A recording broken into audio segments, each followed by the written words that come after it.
Bueno, obviamente que está asociada también a la caída de los factores socioeconómicos porque es una enfermedad que se asocia también con la higiene bucal. Puede ser que ustedes en muchos casos les va a tocar ir a hacer el trabajo de profilaxis a los colegios, ¿verdad? De llevar toda la información del cepillado y todo lo que es el cuidado bucal, porque debemos tener un cuidado bucal para poder aumentar la higiene, y esa higiene, ¿en qué se traduce? Se traduce en la disminución de la aparición de la caries. Pero ¿qué pasa en los lugares donde hay, casualmente que en los lugares donde hay menor ingreso, también hay mayor cantidad de personas con caries? ¿Por qué? Aunque ustedes no lo crean, eso que a ustedes les parece que es muy sencillo, que ir a un lugar y enseñarle a otra persona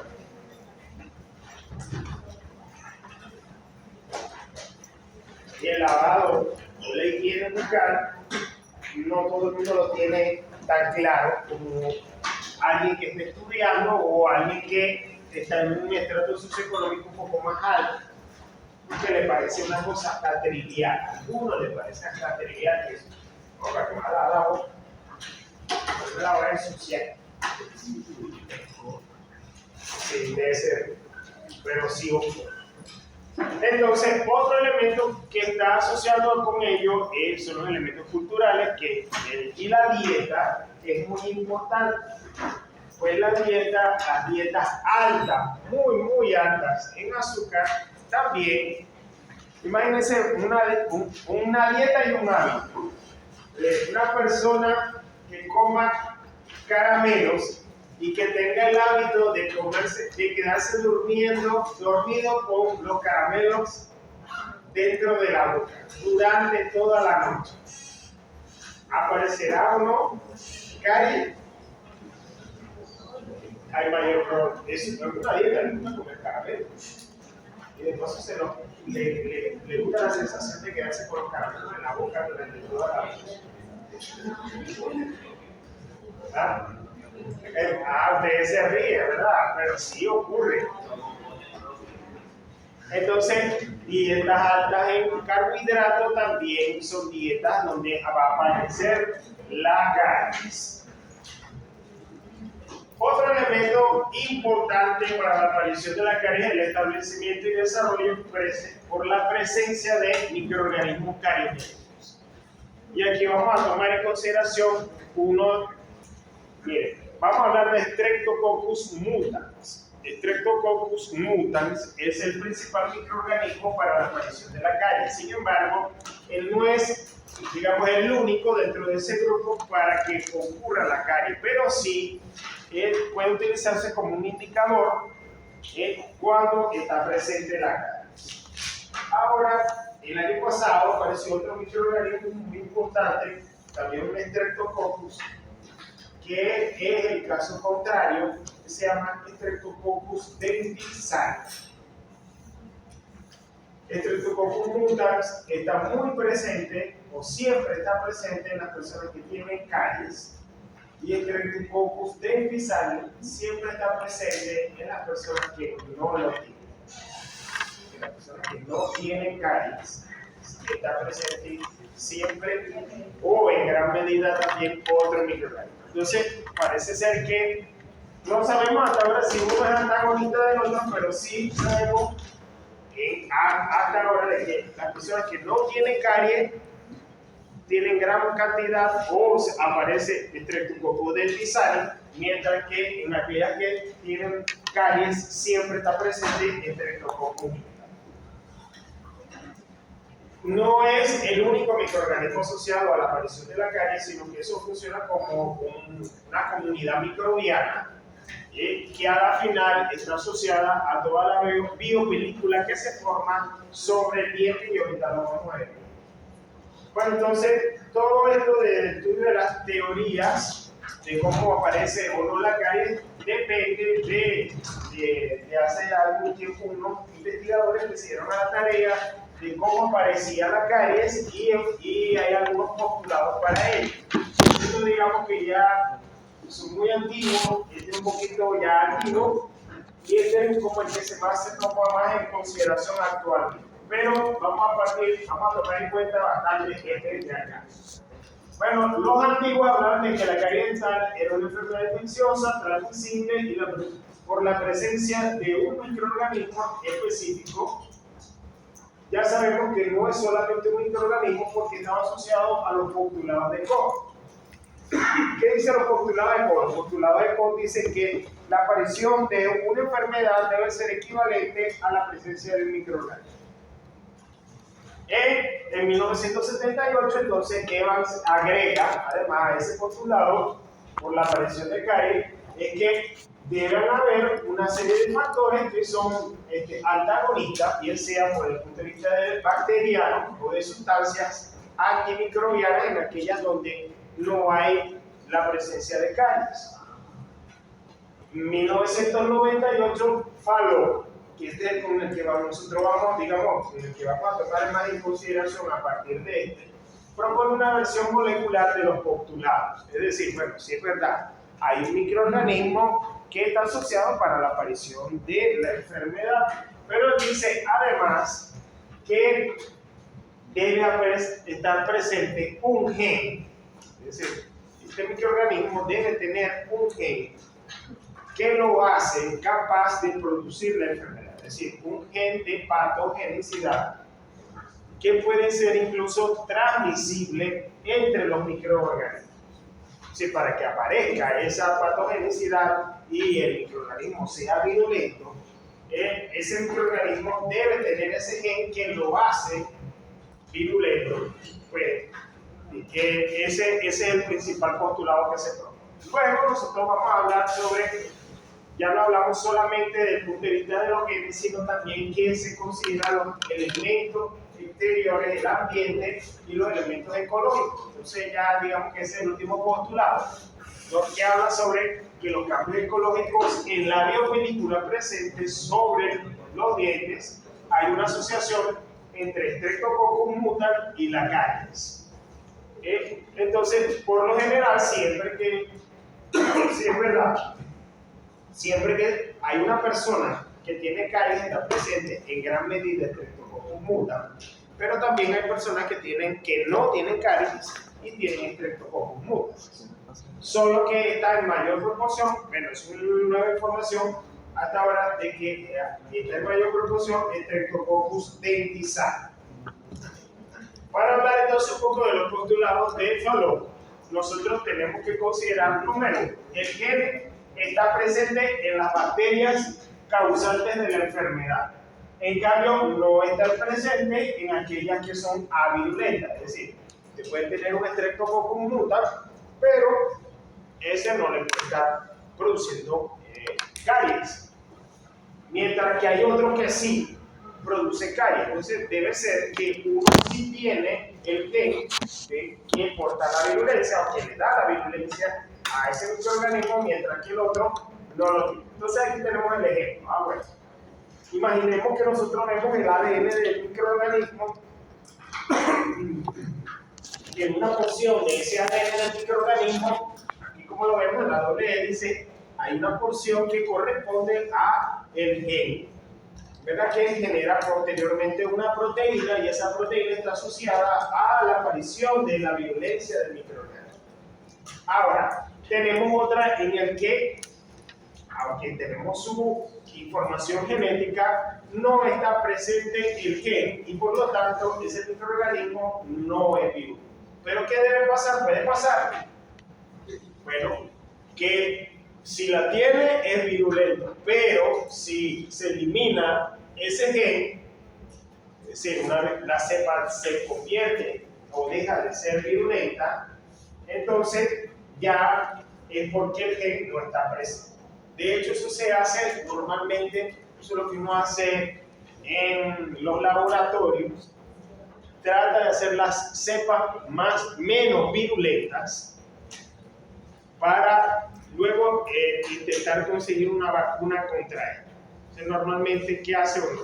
Uno utiliza, bueno, animales O sea, si uno tiene una cepa que es muy virulenta y empiezas a inyectarla en animales, de allí sacas esa cepa y lo inyectas en otro animal, y lo inyectas en otro animal, y en otro animal, y así sucesivamente se van haciendo una serie de pasos, de bases entre un animal y otro, y se va extrayendo. Y cuando se extrae una de esas cepas, a medida que va pasando el tiempo, la cepa va perdiendo virulencia. Si la cepa al perder virulencia, entonces no hace su efecto negativo. De hecho, eso es lo que se hacía antes, así como se producían antes que hubiese una tecnología mayor, las vacunas. ¿Sí? Alguien que le daba la enfermedad, se le extraía la sangre y se inyectaba en animales, se hacía otro pasivo en animales, se inyectaba en otro animal y después se le inyectaba un mono para ver si le daba la enfermedad. Y eso es, voy abajo la virulencia. Entonces, ese que no tiene nada de virulencia, se la agarraba y se le inyectaba un humano. Porque nuestro sistema inmunitario entonces reacciona con él fácilmente y cuando nos vuelve a dar ya no nos da todo eso. Entonces, claro, es lo que se piensa a sí mismo, pues, si hay un gen que es el que da la virulencia, entonces si no está presente es avirulento. Y si está presente, entonces el microorganismo es virulento. Vamos a ver los otros dos elementos que nos dan.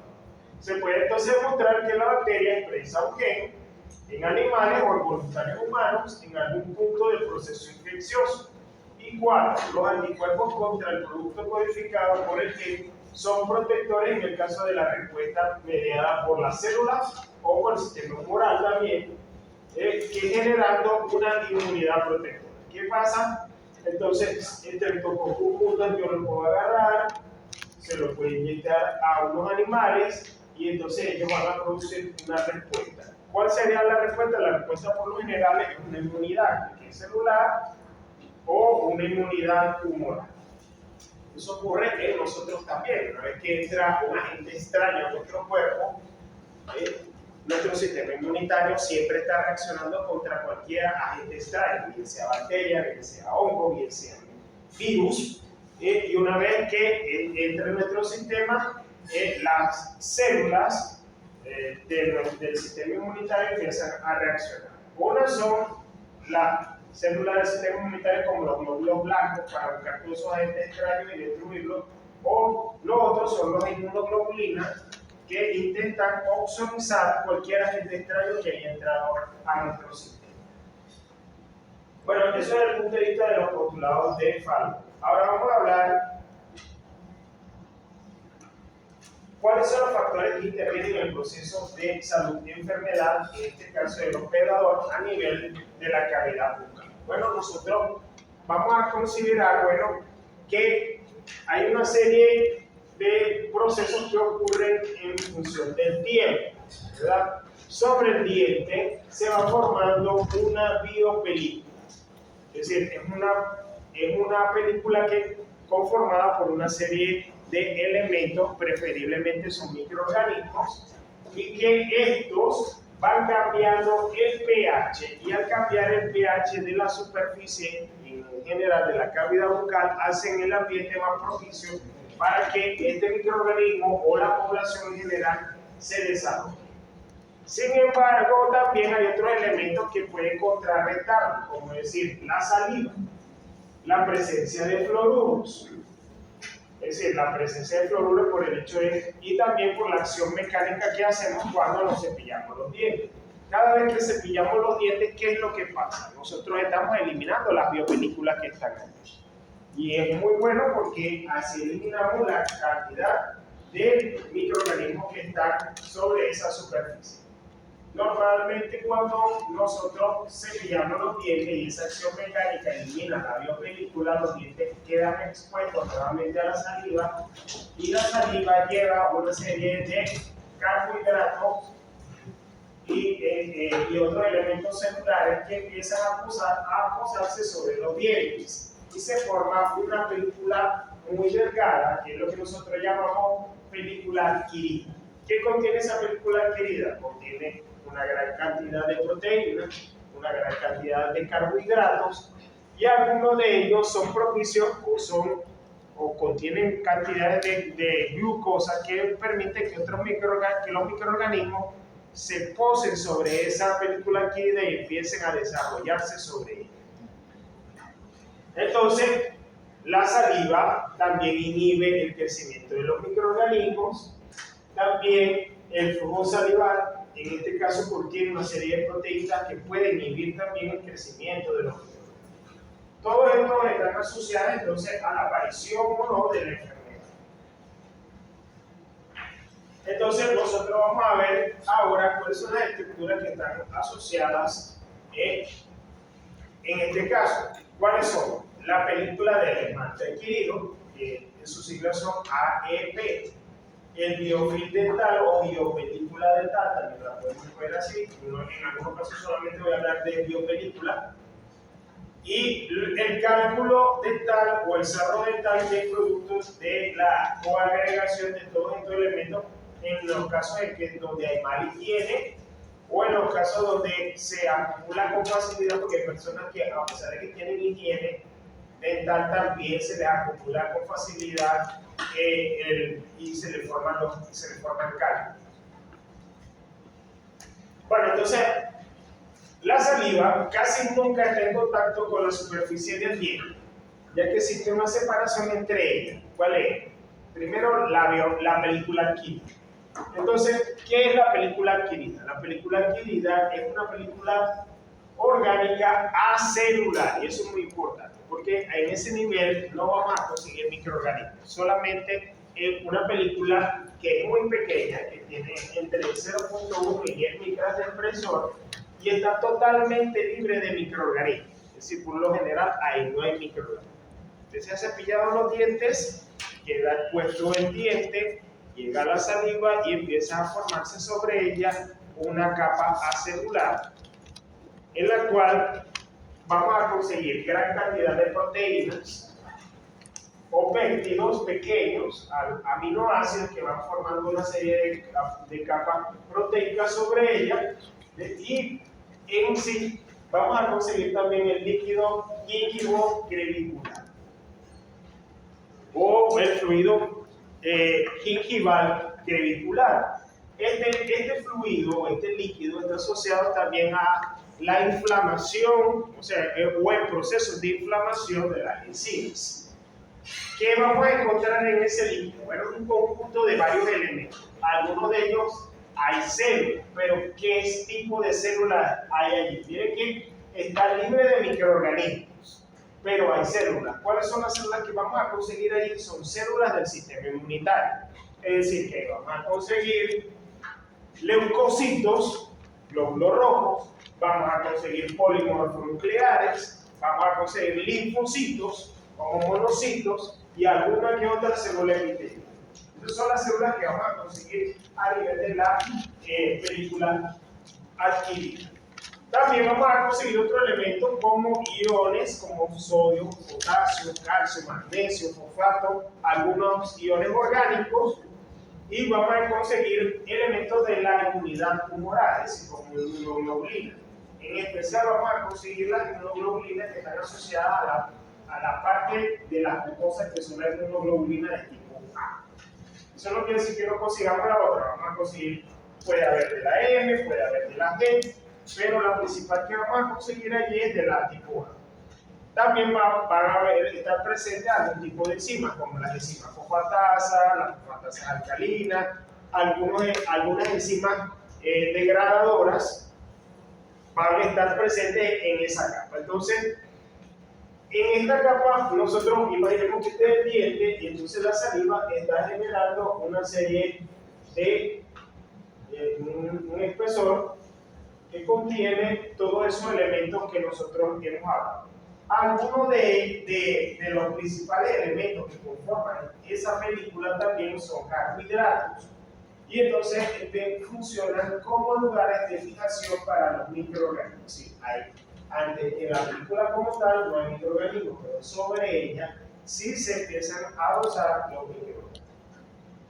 Entonces, ¿cómo es la composición química de esta película? Bueno, hay presencia de proteínas, hay presencia de enzimas, hay presencia de otras biomoléculas, y también pueden variar dependiendo de la estructura o si se le ha hecho o no una restauración al diente o qué material está conjuntamente con la restauración que se le ha hecho al diente, también puede variar.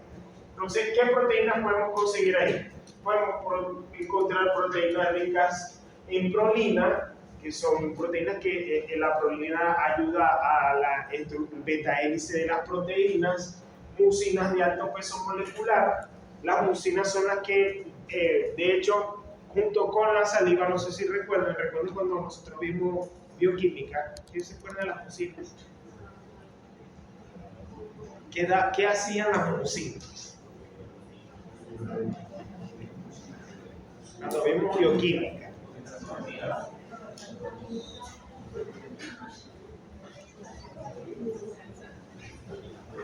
A ver, ¿quién recuerda algo?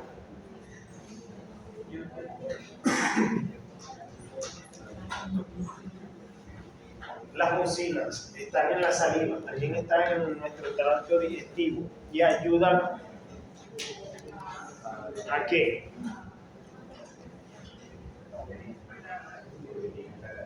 ¿Quién recuerda? Se los digo. ¿Ah? A ver, ¿qué está diciendo? Sí. Dilo, a ver. Sin miedo, no se puede equivocar, ¿por qué no? O también la puede pegar.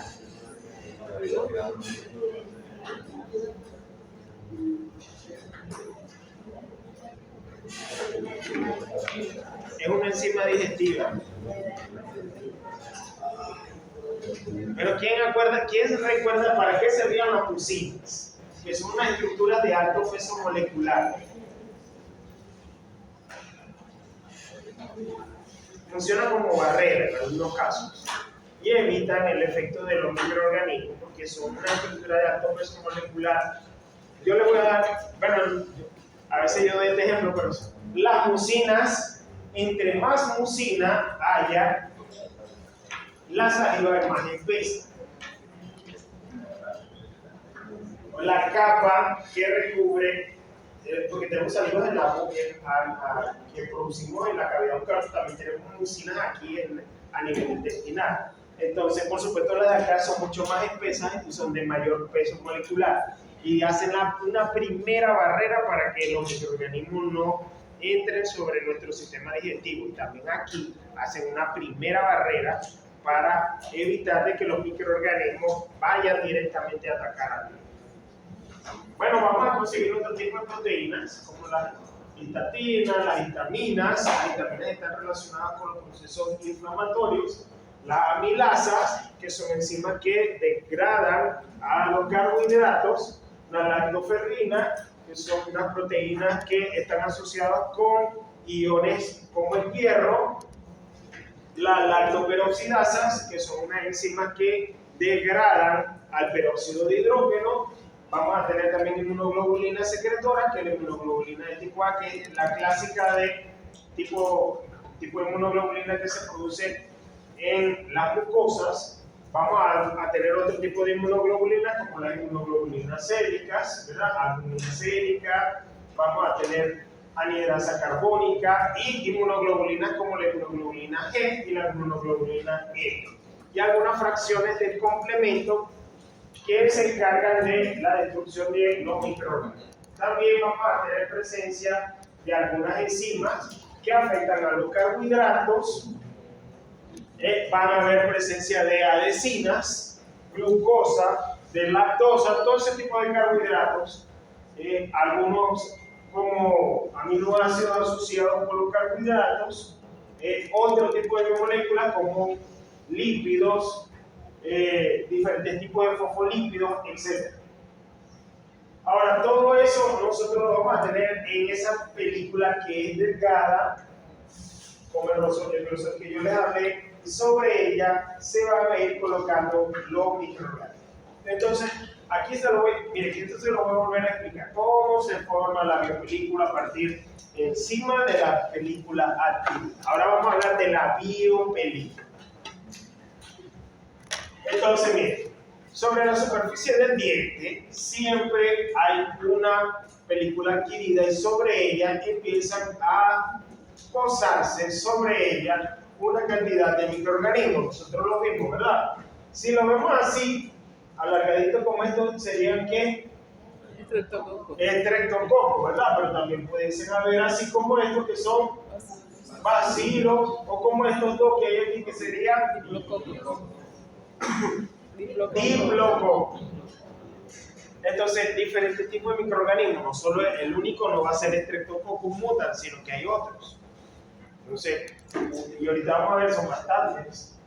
Entonces, imagínense que todos ellos se empiezan a agregar y luego a coagregar, formando una comunidad heterogénea de diversos microorganismos que empiezan a producir metabolitos secundarios entre ellos, y de hecho esos metabolitos empiezan a acidificar el medio. ¿Por qué? Porque ellos empiezan a hacer todo su metabolismo, y al acidificar el medio empiezan a bajar el pH de la cavidad bucal, y a medida que el pH va disminuyendo, ellos van haciendo mayor efecto.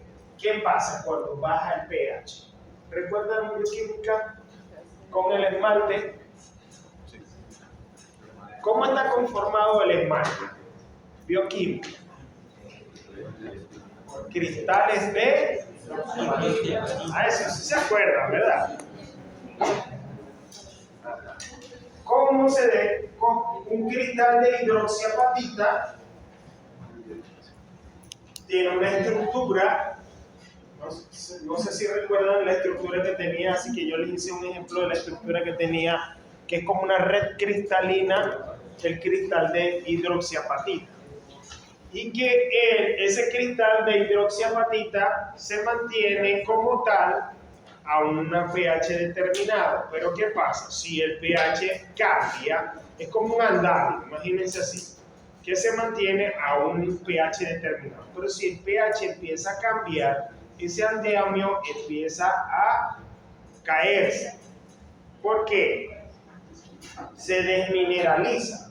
Recuerden que el esmalte es una zona muy mineralizada. Si yo bajo el pH, entonces el esmalte empieza a desmineralizarse. Producto entonces de eso hay una desmineralización, y los microorganismos se aprovechan de eso, porque entonces al haber un punto de entrada a nivel del esmalte, queda descubierta. ¿Qué viene después del esmalte? ¿Qué viene? La dentina, ¿verdad? Queda descubierta la dentina, y a partir de una entrada por los tubos dentinarios, los microorganismos empiezan a movilizarse por ahí. A partir de una mancha cavitada, de ahí puede hacerse, de un punto de la aparición de la carie, ellos empiezan a hacer sus efectos. Entonces, aquí, es como esa cantidad de microorganismos que están allí cambiando el ambiente, y una vez que cambian el ambiente, el diente se empieza a desmineralizarse. Y al desmineralizarse queda desprovisto de la fuerza que tiene el esmalte, y ellos empiezan a movilizarse hacia un lugar más profundo. Entonces la caries comienza en un punto, y después usted no se da cuenta que allá abajo, por dentro, empieza todos esos microorganismos a colonizar esos espacios. Ustedes se van a dar cuenta como profesionales que en algún momento va a llegar una persona que uno le ve así como un puntico negro. Ay Dios, pero no, parece que no tiene nada. Y no, pero ya, primero vamos a hacer la exploración, y cuando usted hace la exploración, ve que le queda con el explorador ahí pegado de una vez, y uno dice, bueno, no, vamos a seguir mirando. Y a veces uno con el taladro empieza, vamos a hacer la exploración, y de pronto, uy, la cavidad dentro, todo eso ahí está necrosado. Entonces, ¿qué pasa? ¿Por qué? Porque los microorganismos entran por allí, pero pasan por la dentina, y a la dentina consiguen todos esos tubos dentinarios, y empiezan a colonizar todo eso, y empiezan a degradar todo eso, ese material por allí. ¿Pero producto de qué? Pero que la persona tiene una dieta carogénica, o que la persona tiene una susceptibilidad a la caries. Por en fin, los microorganismos siempre se van a aprovechar de los carbohidratos específicos. Entonces, ¿Qué es esto? Bueno, el IPS en este caso nosotros vamos a hablar de que son toda esa cantidad de moléculas de carbohidratos o polisacáridos que se necesitan para enviarlos al metabolismo. ¿Cuál es el principal metabolismo que yo les dije cuando estábamos viendo bioquímica que íbamos a estudiar? Aquí, el de la glucólisis. Ahí está en inglés, glicólisis, ¿verdad? Y en este caso vamos a hacer el ejemplo con el estreptococcus mutans. ¿Qué pasa? El microorganismo está en la superficie, él toma todos los carbohidratos que la persona esté tomando allí o que estén en ese espacio y empieza el proceso de la glucólisis. Cuando empieza el proceso de la glucólisis, ¿dónde comienza la glucólisis? ¿Dónde termina?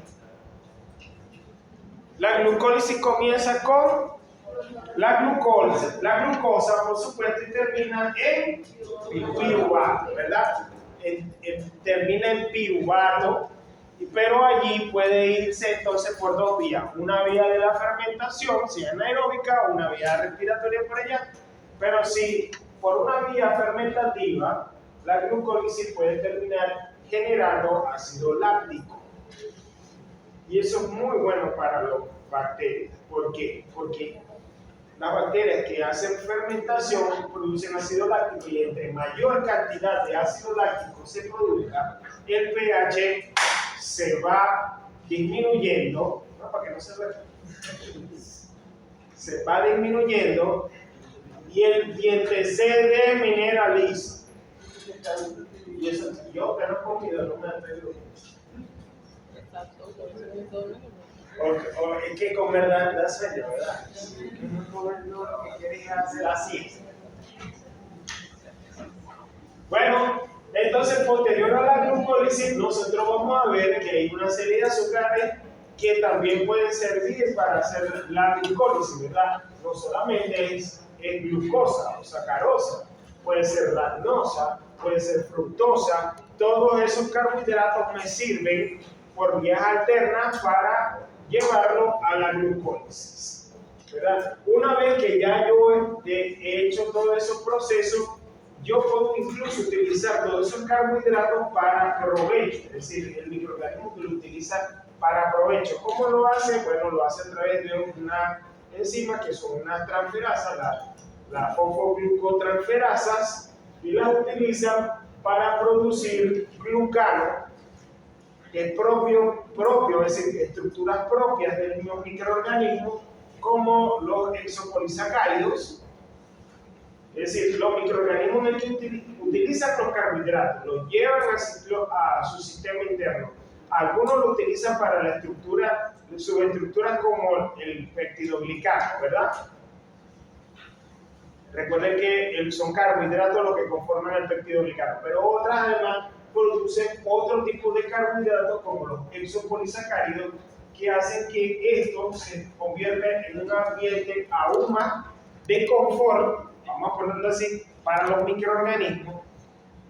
Es decir, la generación de metabolitos hacia afuera, o sea, de generar exopolisacáridos para que el ambiente sea mucho mayor. Yo le voy a dar un ejemplo de algo así como son los exopolisacáridos. ¿Alguna vez han visto un envase así de agua que ha tenido mucho tiempo afuera en el ambiente? Y que usted en algún momento le haya tocado a la pared así, en la parte de adentro del agua, se siente como así. Esos son exopolisacáridos. Así también, los microorganismos empiezan a producir una serie de sustancias así, que le permiten a ellos allí adherirse y quedarse aún más, es decir, seguir haciendo un efecto mayor sobre el tiempo. Entonces, además que ellos producen en esos carbohidratos que ellos toman, también si son bacterias gram negativas, nosotros vamos a ver la producción de los lipopolisacáridos hacia el exterior, que funcionan también como elementos antigénicos presentes en los microorganismos. O sea que no solamente uno, sino que son varios. Bueno, glucólisis, ¿verdad? De la glucólisis había un rap. No, ¿verdad? Sí. Era feo. El bueno era el del ciclo de Krebs. Ella se lo aprendió.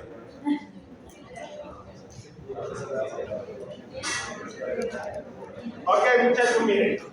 Glucosa. A glucosa 6-fosfato, ¿verdad?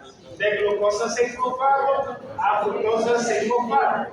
De 6-fosfato se fosforila en dos lugares, ¿verdad? Se convierte en fructosa 1,6-fosfato y de aquí viene una enzima que lo excinde y lo convierte en dos elementos. Uno, ¿verdad? Uno en el gliceraldehído 3-fosfato y el otro en el dehidroxiacetona. Este dehidroxiacetona se vuelve a convertir en gliceraldehído fosfato por una enzima que lo que hace es, una isomerasa. La vuelve a convertir en esto y aquí pasamos a la primera fosforilación, ¿verdad? 1,3-bifosfoglicerato, después 3-fosfoglicerato, 2-fosfogliceratos, el movimiento de ese fósforo, y de aquí para acá, de 2-fosfoglicerato a fosfonol piruvato. Ese es uno de los pasos más importantes, porque lo hace aquí una enzima que se llama enolasa. Resulta que los microorganismos también hacen glucólisis. Y cuando usted se cepilla los dientes con una crema que tenga bastante flúor, el flúor inhibe a la enolasa. Si el flúor inhibe a la enolasa, ella no va a hacer glucólisis. Y por lo tanto el microorganismo disminuye, o sea, no va a poder seguir haciendo todos los procesos bioquímicos que hace. Aquí lo vamos a ver. Por ejemplo, fuera de propaganda, ¿no? Si usted compra Luminous White,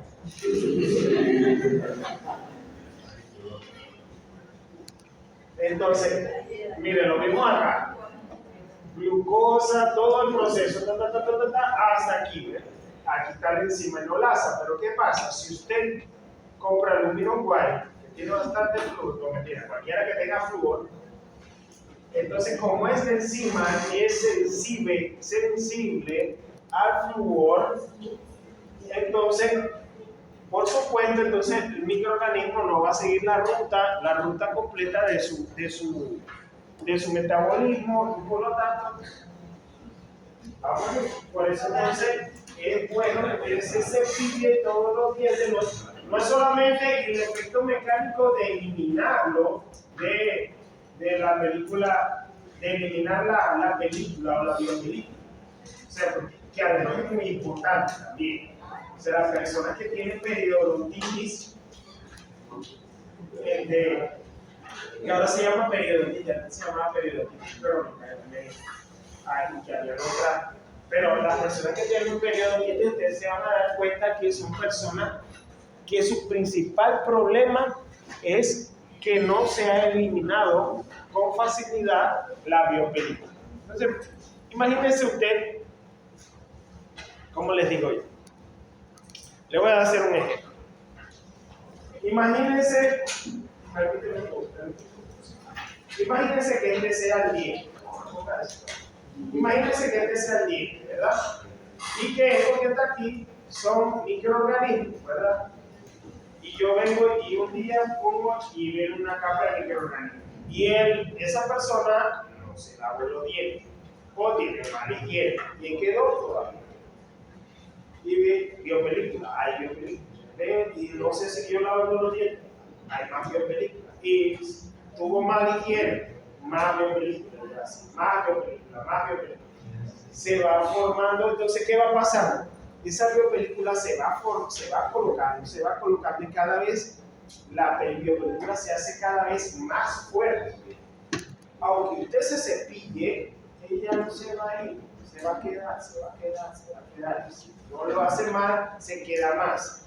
Se queda ya en un momento tanto que se pone dura, fuerte y no desaparece con facilidad. Es decir, ellos se van aguzando cada vez más. Por eso el proceso mecánico es importante. Por eso es bioquímico también importante, porque los elimina, no crece más. Bueno, comprendo un minuto. Bueno, ¿qué pasa? Los microorganismos utilizan un sistema de fosfonol piruvato transferasa para la absorción de los azúcares que están afuera. Imaginemos que nuestro paciente le gusta mucho comer caramelos.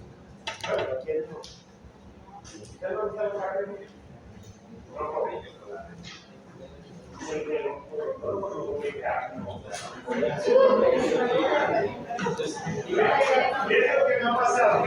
Nosotros hemos ido a colegio, yo me he llevado a estudiantes a los colegios y le dicen, bueno muchachos, ustedes saben, la higiene bucal, y le muestran que llevan todo eso que acá, y entonces pues, no les prestan atención a los estudiantes, y entonces apenas, bueno, ya después de dar toda la charla y todo eso, sacan sus bolsitas de caramelo para darlo a los niños. Para que les presten atención.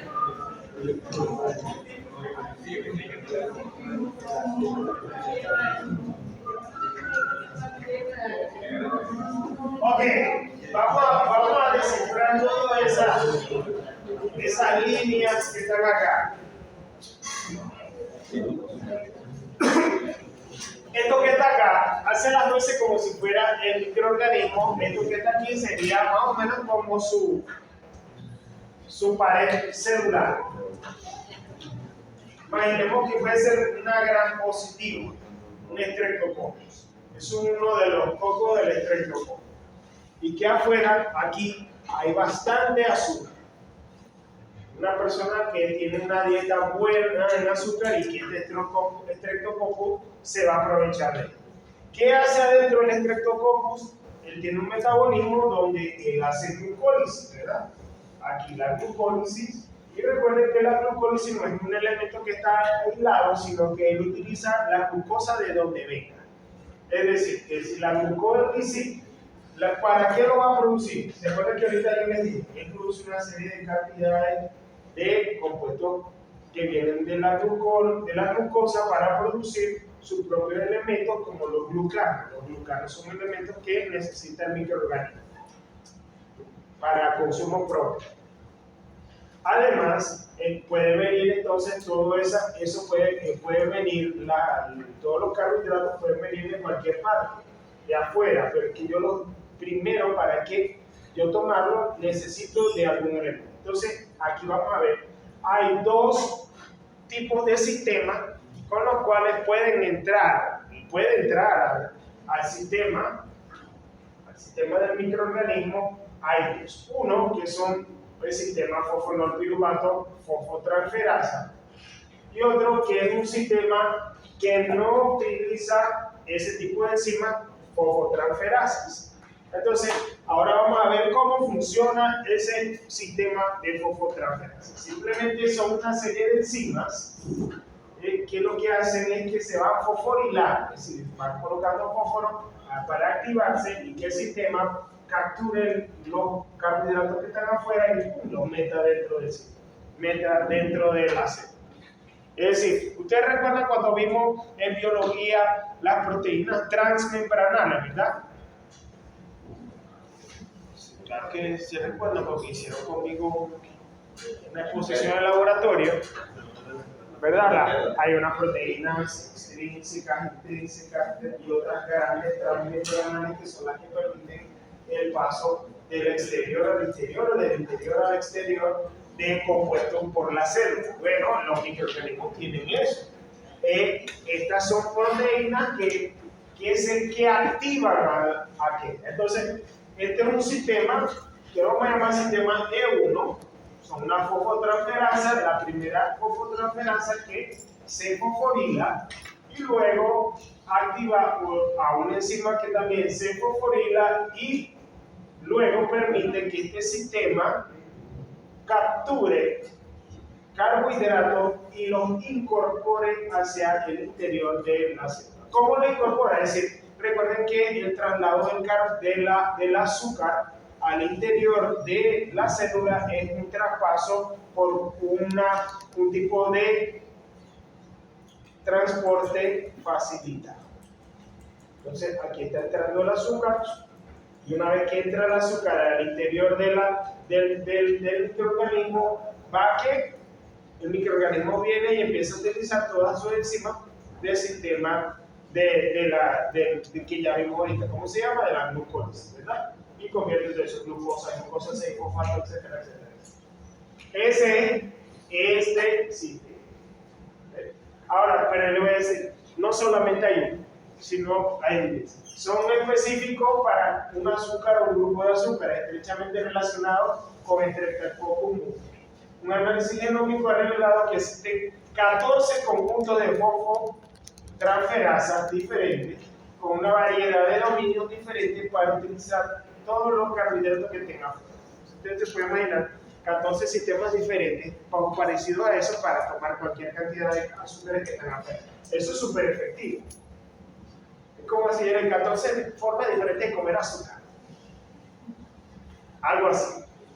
Hay otro sistema que no utiliza el sistema de transferencia por fosforilación, sino que simplemente puede hacer una transferencia facilitada, como unas enzimas como las permeasas, que abren la membrana y pueden entrar por allí los azúcares. O otro tipo de azúcar, como otro tipo de sistema que no necesita de fosforilación para que entre raflosa, sacarosa, otro tipo de carbohidratos. Entonces ya vimos cómo es el sistema de fosfonopiruvato y fosfotransferasa para la absorción de los azúcares. Ahora vamos a ver el sistema de transporte asociado con las permeasas.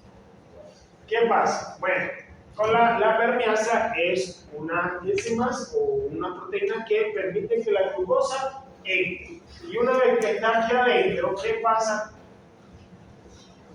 Que entonces la glucosa ocurre el proceso de glucólisis, ¿verdad? Llegamos a piruvato, se empieza a producir los procesos de por fermentación de ácido y empiezan a generarse compuestos que acidifican el medio.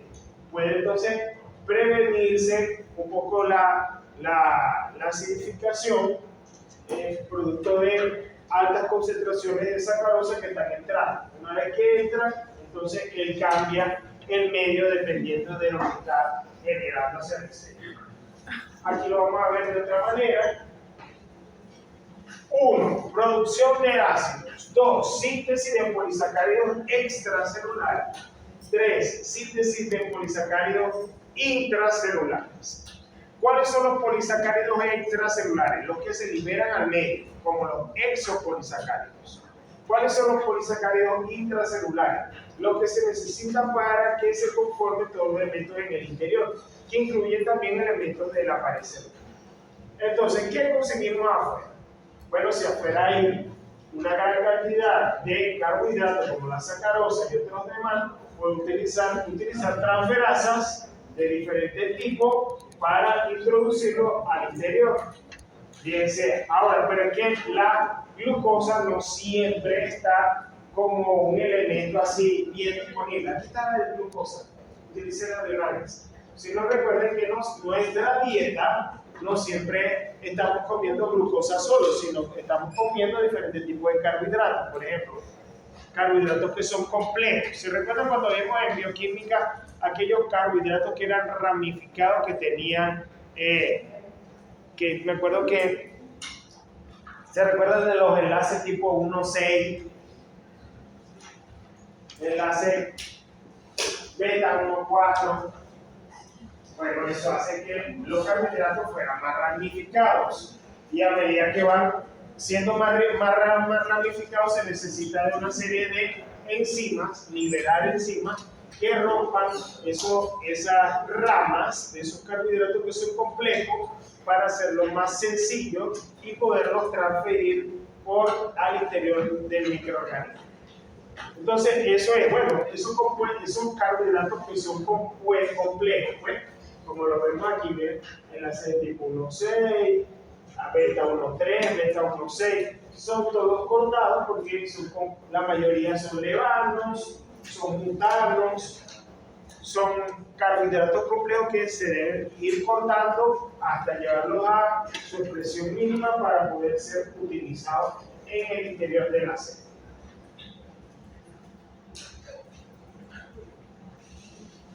Ok, los microorganismos de la carie. Los principales microorganismos relacionados con la caries dental son aquellos que participan en el desarrollo inicial de la enfermedad y en la progresión una vez que ya está establecida como tal. Entonces, en el desarrollo inicial siempre vamos a estar presentes Staphylococcus mutans y Staphylococcus aureus. Son los principales que nosotros conseguimos en este caso, en la biopelícula de la placa cariogénica. Luego, una vez que se ha establecido la lesión primaria, muriendo por el sueño. Luego vamos a tener, una vez que la progresión de la lesión es establecida, siempre que el medio esté acidificado, vamos a ver cambio, es decir, cambio del grupo de microorganismos donde uno está en mayor presencia y otros van a estar en menor. Vamos a ver presencia de Streptococcus del grupo mutans. Ya mutans en este caso no es uno solo, sino como un grupo. Si hay varios dentro de él, ya vamos a ver Lactobacillus por el aumento del pH y la presencia del ácido láctico. Y luego vamos a tener presencia de microorganismos como Actinomyces y hongos como Candida albicans. Ok, ¿cuál sería entonces nuestra ventana de la infección de la carie? Bueno, los microorganismos acidogénicos son los principales que empiezan a desarrollarse.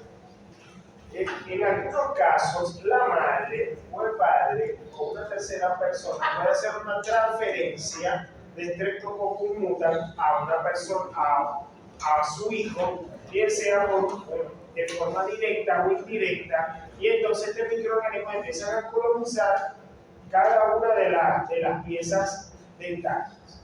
Esta infección nuevamente se empieza a desarrollar y es un proceso que normalmente ocurre entre familias, aunque ustedes no lo sepan. Bueno, ¿cuál es? Eso va para el examen, eso sí va a aparecer, las prendas, lo voy diciendo de pago. Yo también presté fijo.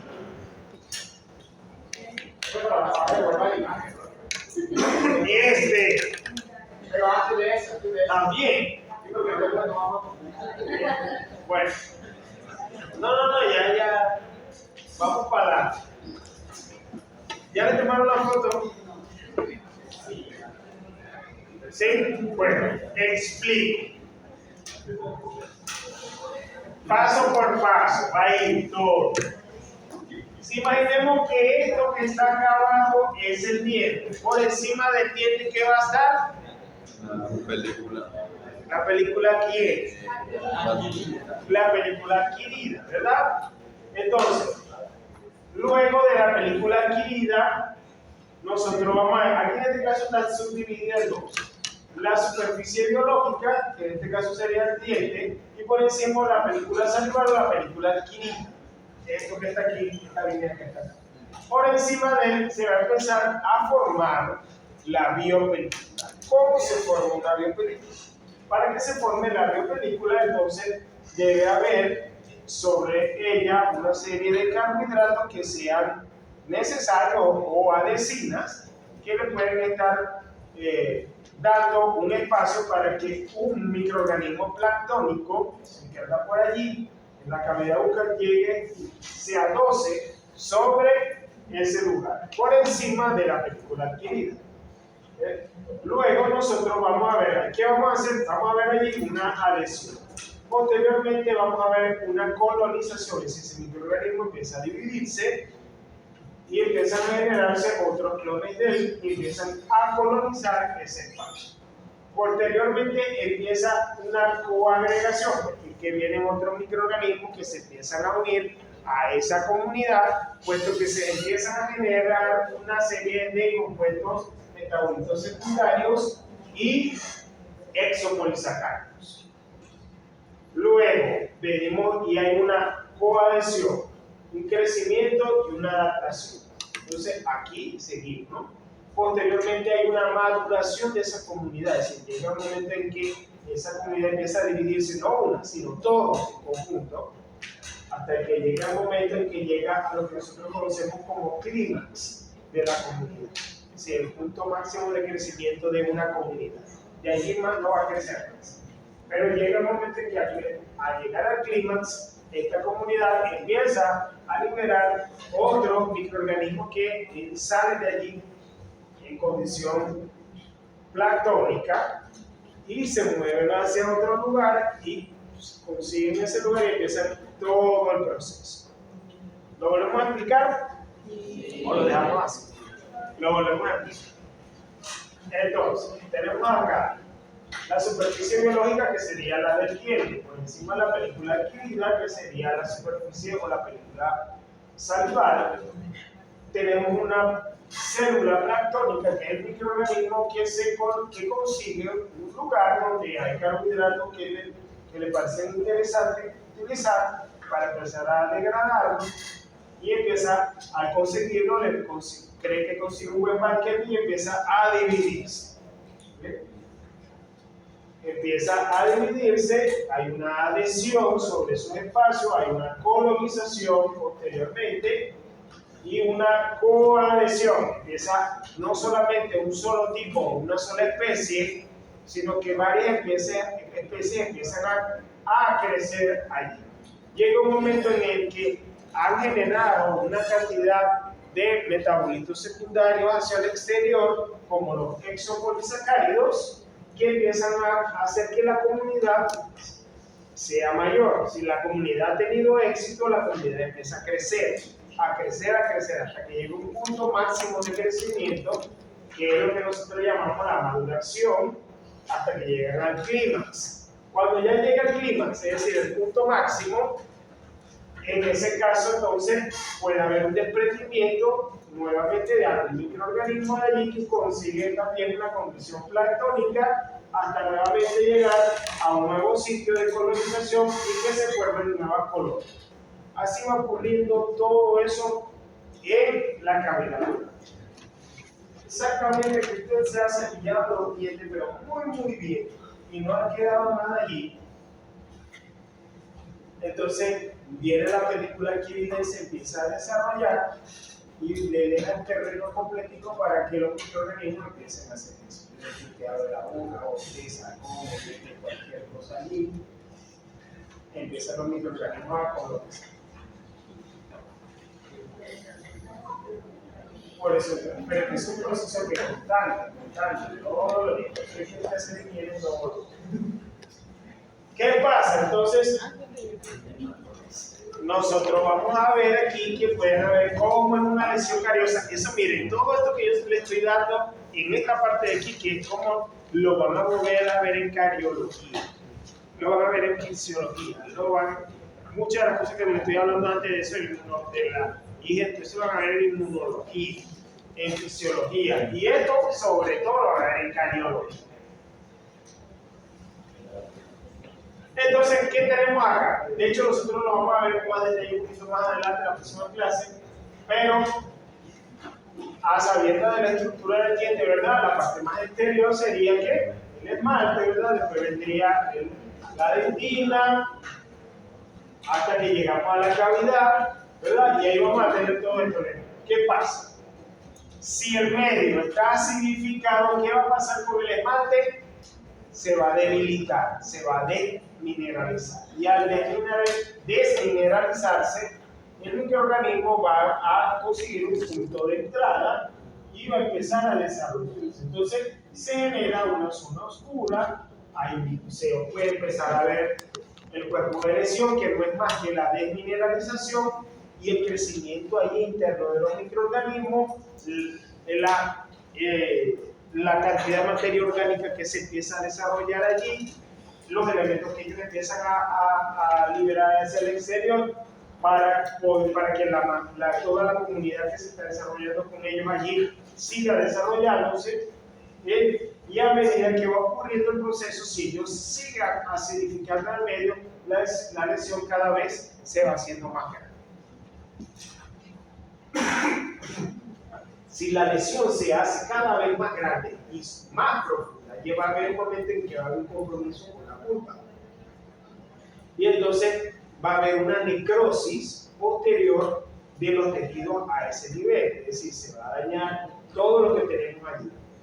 Hay que tener gran cantidad de venas, vamos a tener tejido nervioso y ahí es donde viene el dolor fuerte de nuestros pacientes. Ustedes tienen que hacer todo lo posible que la caries no llegue allí o rezar que no haya llegado allí.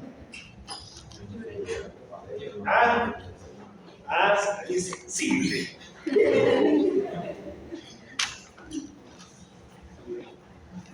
En el peor de los casos, yo pensando en el paciente, yo digo, ay, si le llegó, no importa, vamos, hagamos de una vez, tratamiento de conducta, más caro. Pero aquí la gente que hace tratamiento, o sea, por lo menos, pero yo no sé si fue cosa de la EPS o qué, pero cuando uno llega así hay que hacer el tratamiento de conducta y dice, no, hasta aquí llego yo, vaya para el impresionista. Yo permito que la EPS. La EPS por cobrar más. Para cobrar más, ¿verdad?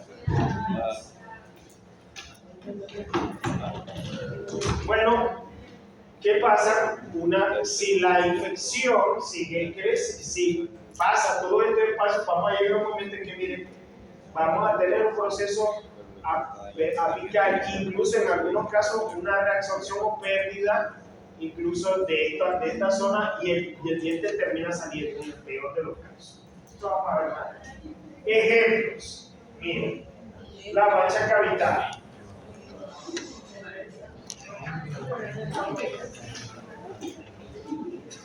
Mira, la mancha cavitada se caracteriza por una incrementada porosidad. Miren, por una incrementada porosidad debido a una pérdida de los minerales que se observa en la superficie externa del esmalte. Miren. ¿Por qué? Se ha perdido gran parte de los minerales, se ven con facilidad y termina el proceso ganoso. Caries de puntos y fisuras. Se observan lesiones en el esmalte. Miren aquí. Miren esto.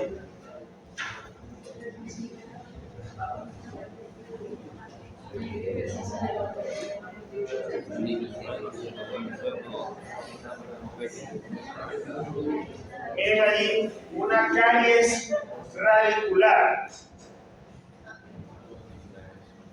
Esa está localizada en la raíz del diente.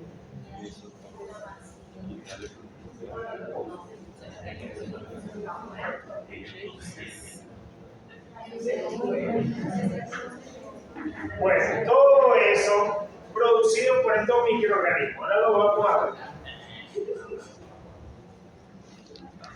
Microorganismos que nosotros vamos a conseguir con frecuencia en las partes superficiales o en las partes profundas de cuando hay caries. ¿Qué microorganismos? ¿Se acuerdan que dije? Los del grupo Mutans. Los del grupo Mutans incluyen a todos estos, que son Streptococcus mutans, Streptococcus sobrinus, Streptococcus intermedius y Streptococcus sanctis. Todos esos son del grupo Mutans. Están presentes. Solo que siempre que hay caries conseguimos a este. Ahora, ¿cómo lo vamos a conseguir? En la parte superficial siempre lo conseguimos en una alta probabilidad, pero cuando ya la caries es profunda, los Streptococcus mutans y los del grupo Mutans no están presentes en mayor proporción. Es decir, que en una caries profunda, Streptococcus mutans no es el principal microorganismo, es decir, ni siquiera es indicado. Solamente en la parte superficial. Ahora, ¿qué pasa? Pasa todo lo contrario con los actinomices. Actinomices siempre están presentes cuando la caries es profunda. Sí, pero estamos hablando de que ya ha superado el esmalte mucho más allá de la dentina y casi llegando a la zona pulpar. Entonces ahí vamos a conseguir Actinomyces naelundi, Actinomyces israelis, Actinomyces odontologicus. Siempre lo vamos a conseguir, mientras que en la parte superficial, Actinomyces no lo vamos a conseguir con tanta probabilidad. Ok, ahora tenemos otros microorganismos. Miren, frecuencia en aislamiento de caries, Actinomyces, Eubacterium, Pseudomonas. Entonces, estamos viendo todos estos microorganismos. Se recuerda que yo dije, cuando veamos los microorganismos, hablemos de caries, no necesariamente uno solo es el que la produce, sino que es un conjunto de microorganismos los que se asocian para la aparición de la carie, bien sea en su parte inicial o una vez que ya ha sido establecida en su parte final.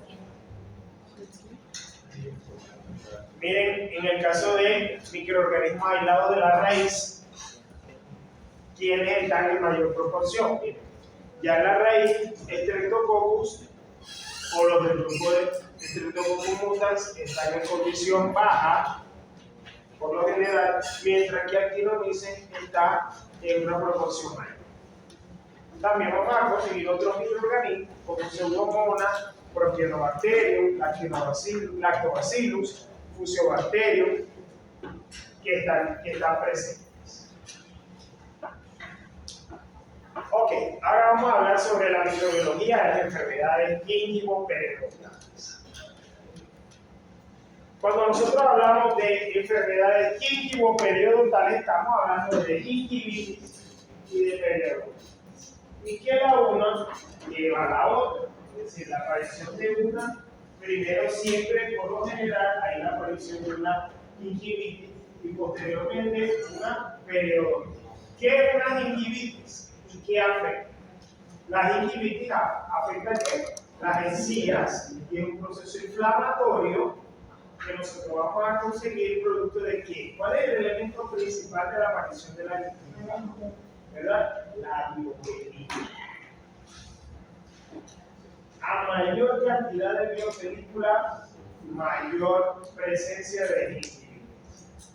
Como dice su compañera, mala higiene. Si usted tiene mala higiene, ¿qué va a pasar? Se va a formar la biopelícula. Y si la biopelícula se mantiene, va a rodear todo eso al diente y a la persona le va a seguir con la gingivitis, con un proceso inflamatorio.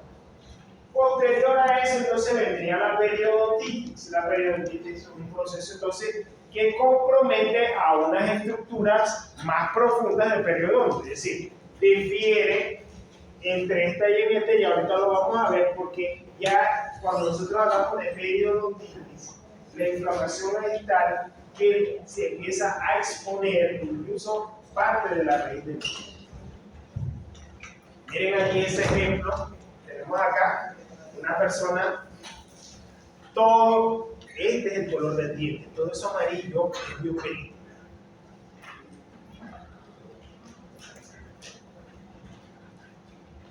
¿Cuál es la labor del odontólogo allí?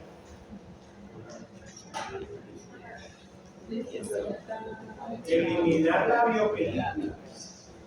Algo tan sencillo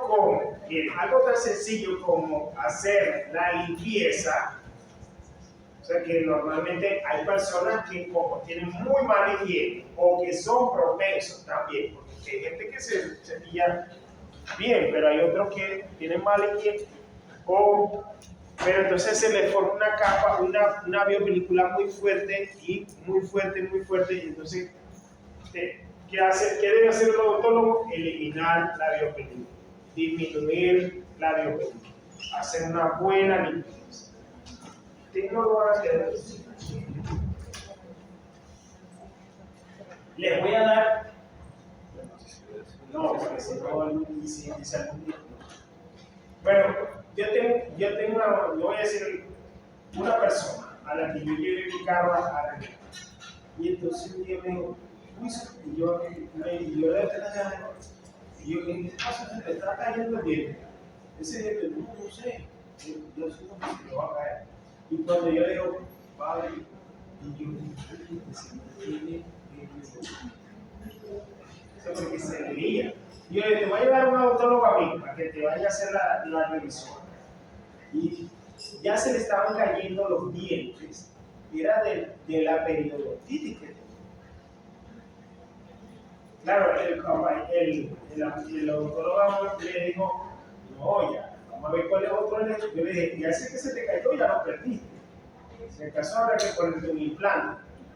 Pero yo le dije, y salvarle los otros. Entonces le digo, la forma de salvártelo es que cada vez que venga, te vamos a hacer un tratamiento en el que te vamos a hacer una buena limpieza para ir eliminando todo lo demás, porque ya los demás dientes, y digo, si tú lo haces, te van a caer todos los dientes. Todo, es que de verdad, o sea, la biopelícula va a hacer un efecto tan negativo que las encías empiezan a retraerse. Y hay una exposición de la raíz, de la raíz. Y llega un momento que la retracción es tal que no se puede sostener la pieza y termina cayendo. Hay una reabsorción incluso de la piel.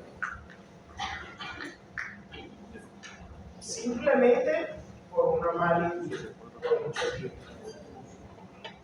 Se mira lo importante que es ver eso.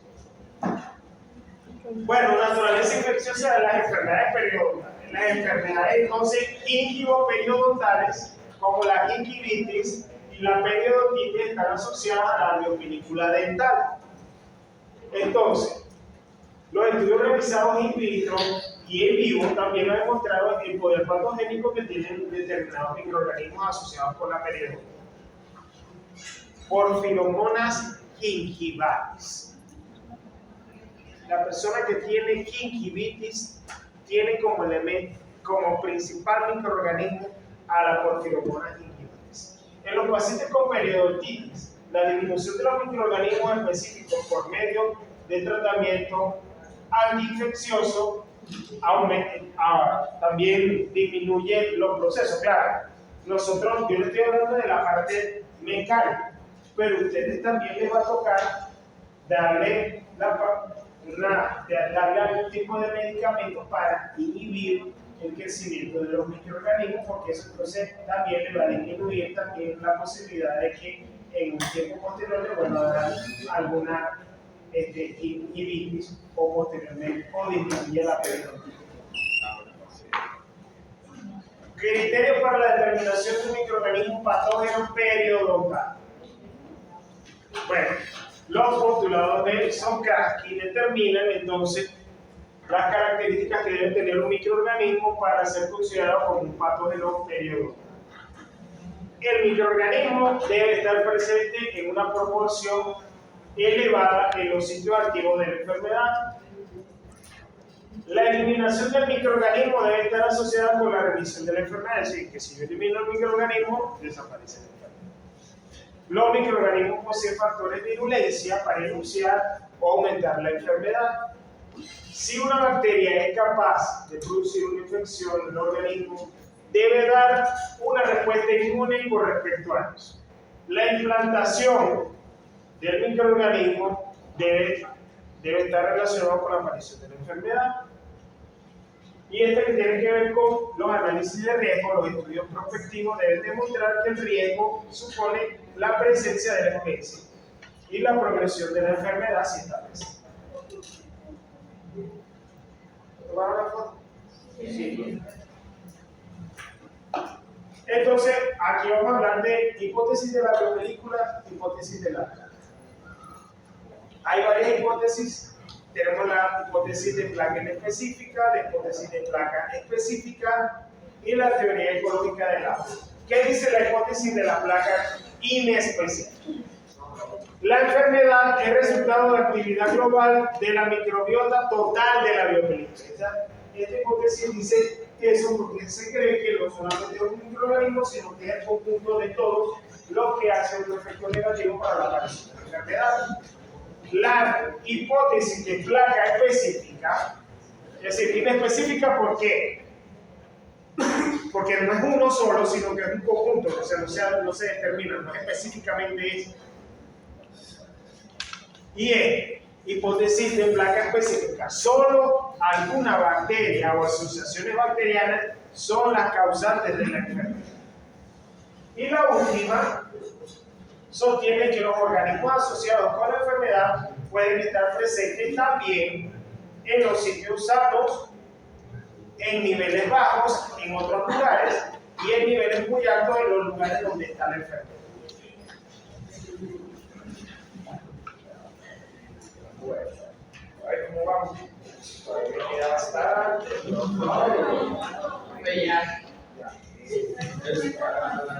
A ver cuánto me falta.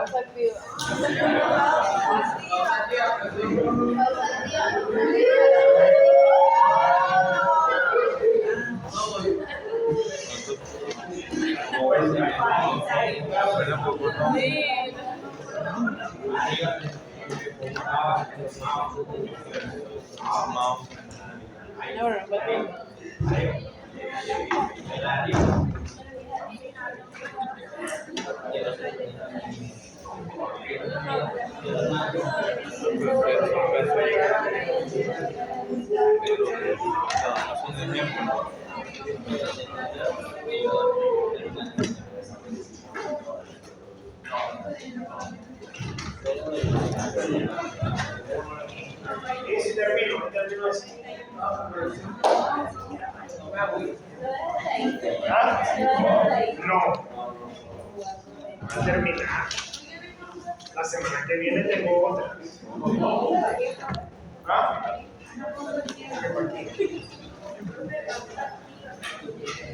Ok, características de la biopelícula. ¿Qué características tienen las biopelículas? Son comunidades ecológicas que evolucionan entre sí.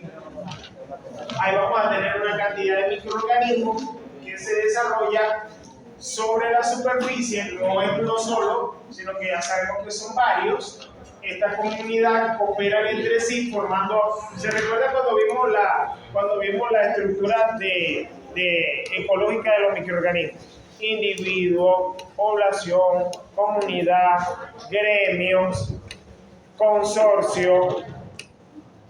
Bueno, todas esas cooperaciones metabólicas ocurren a nivel de la biopelícula. Proceden numerosos microambientes con diferentes radicales de pH, sobre todo si el pH es ácido. ¿Cuándo se considera que un pH es ácido? Pregunta. Por encima de 7. Por encima.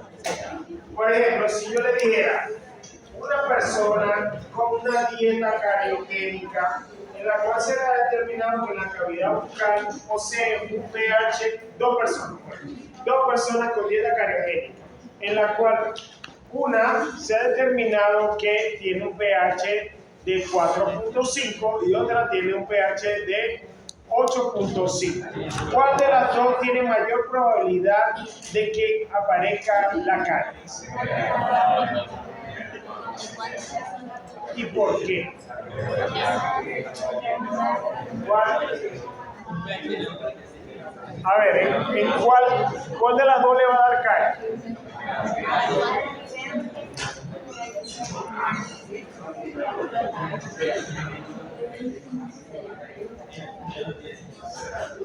Dos personas con dieta cariogénica, ¿verdad? En las cuales una se ha determinado que tiene en la cavidad 4.5 y en la otra tiene 8.5. ¿En cuál de las dos hay mayor probabilidad de que ocurra la caries? ¿Ah? La primera, ¿qué es la primera? Hasta María dice la primera, ¿verdad? Ajá, diga, ¿y por qué?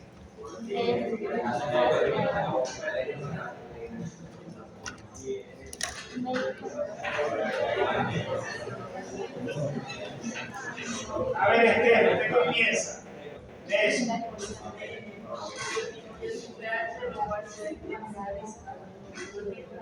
Que si disminuye el pH, y usted, Fulfo, ¿qué piensa? ¿Qué piensa? Profe, no hay 4.5 porque parece que estamos haciendo los servicios, se puede venir la vida como el kilo, los microorganismos pueden estar. Exactamente. Un pH, recuerden que el pH ácido está por debajo de 7. 7 es neutro. Por encima de 7 empieza a ser básico. Por ejemplo, imagínense que Jorge siempre que viene está comiendo chupeta, entonces él tiene una dieta cariogénica, propenso a que le salga en la calle.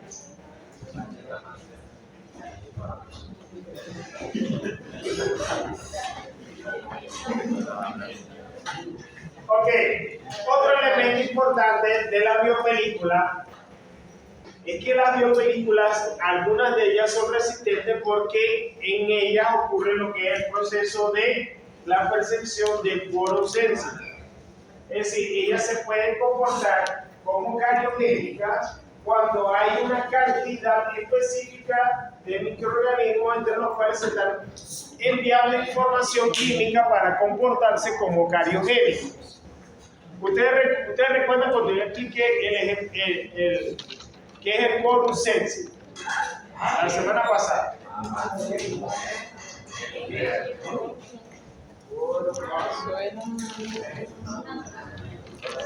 No, estaban distraídos. Usted no recuerda que yo dije, una no hace nada, dos no hacen nada, pero tiene que haber un suficiente como para que haya información. Ajá, la del ejemplo, la del profe, esa. Son mensajes pero de estilo poblacional y todos se comportan de esa manera. Ok, también los que están en la biopelícula se comportan de esa manera, o sea, se comportan de forma cariogénica a través de los mensajes químicos que se pasan entre sí.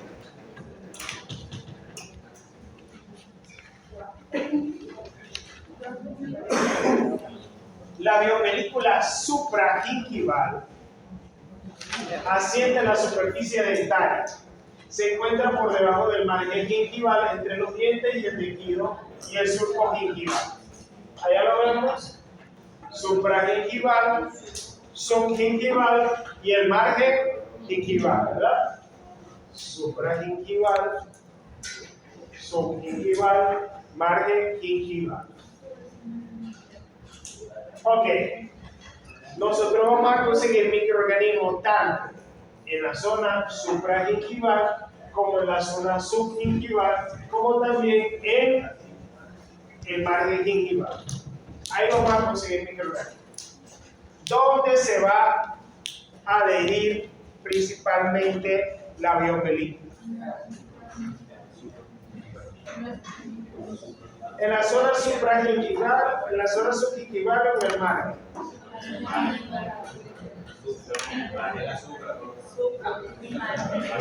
De todos los ejemplos que hemos visto hasta ahora.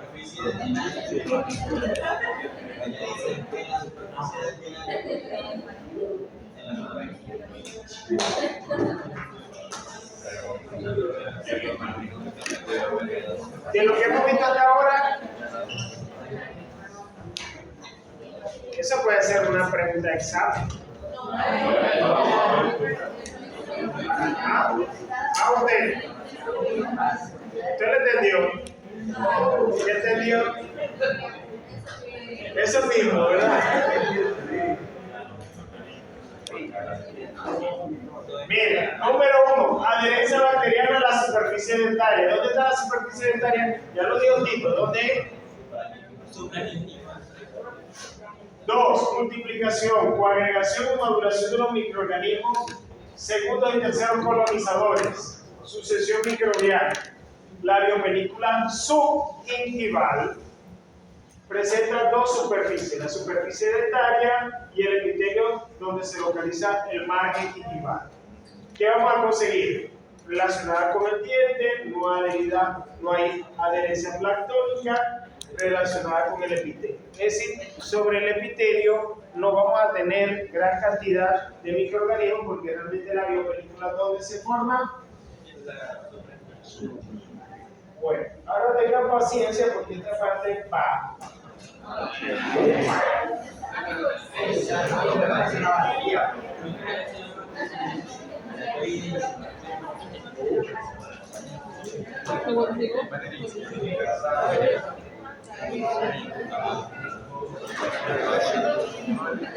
Colonizadores primarios.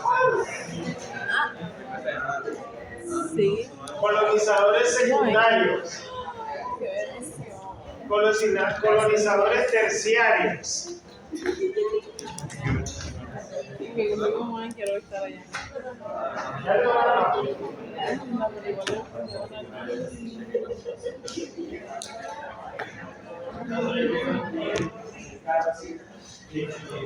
¿qué es eso?